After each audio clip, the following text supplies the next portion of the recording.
ମୁଁ ଚାହୁଁନାହିଁ କୌଣସି ଭଉଣୀ ମାନଙ୍କର ରାସ୍ତାରେ ଗଲା ବେଳେ ଅଘଟଣ ଘଟି ଯାଉ। ସେଥିପାଇଁ ଆପଣଙ୍କ ମୋବାଇଲ ଫୋନରେ ଗୋଟେ ସେଟିଂ କରିବାର ଅଛି, ଯେଉଁ ସେଟିଂ କରିବା ଦ୍ୱାରା ଆପଣଙ୍କର ଯେକୌଣସି ଖରାପ ମୁହୂର୍ତ୍ତରେ ଆପଣଙ୍କ ମୋବାଇଲରେ ଥିବା ଏହି ପାୱାର ବଟନଟି ଦୁଇଥର ପ୍ରେସ୍ କଲା ପରେ ଆପଣଙ୍କର ଘର ଲୋକଙ୍କୁ ସାଙ୍ଗେ ସାଙ୍ଗେ ଲୋକେସନ ସେୟାର ହେଇଯିବ ଏବଂ ଆପଣଙ୍କ ଘର ଲୋକଙ୍କୁ ଅଟୋମେଟିକାଲି କଲ୍ ଚାଲିଯିବ। ଆପଣ କୋଉ ଜାଗାରେ ଅଘଟଣରେ ଫସି ଯାଇଛନ୍ତି ଆପଣଙ୍କ ଘର ଲୋକଙ୍କୁ ସଙ୍ଗେ ସଙ୍ଗେ ଇନଫର୍ମେସନ ଚାଲିଯିବ। ତ ସେଇ ସେଟିଂଟି କେମିତି କରିବେ ମୁଁ କହି ରଖୁଛି। ଆପଣଙ୍କ ମୋବାଇଲ ଫୋନରେ ଥିବା ସେଟିଂ ଭିତରକୁ ଚାଲି ଯିବାର ଅଛି। ସେଟିଂ ଭିତରେ ଯାଇ ସର୍ଚ୍ଚ କରିବାର ଅଛି।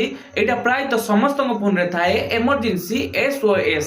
ଦେନ୍ ଆପଣ ମାନେ ତା ଭିତରେ ଯାଇ ଆପଣ ମାନଙ୍କୁ ଏମର୍ଜେନ୍ସି SOS ରେ ଯାଇ ଏମର୍ଜେନ୍ସି SOS ଅପସନ ଟିକୁ ଅନ୍ କରିଦେବାର ଅଛି। ଏହାପରେ ଆପଣ ମାନଙ୍କୁ ଡିଫଲ୍ଟ ଏମର୍ଜେନ୍ସି SOS ନମ୍ବରରେ ଯାଇ କଷ୍ଟୁମ ନମ୍ବରରେ ଯାଇ ଆପଣଙ୍କର ଘରର ଯେକୌଣସି ମେମ୍ବରଙ୍କର ମୋବାଇଲ ନମ୍ବରଟିକୁ ସିଲେକ୍ଟ କରିନେବାର ଅଛି। ଦେନ୍ ଏହାପରେ ଡନ୍ ରେ କ୍ଲିକ୍ କଲା ପରେ ଆପଣଙ୍କର ଏମର୍ଜେନ୍ସି SOS ସେଟିଂଟି ଡନ୍ ହେଇଗଲା।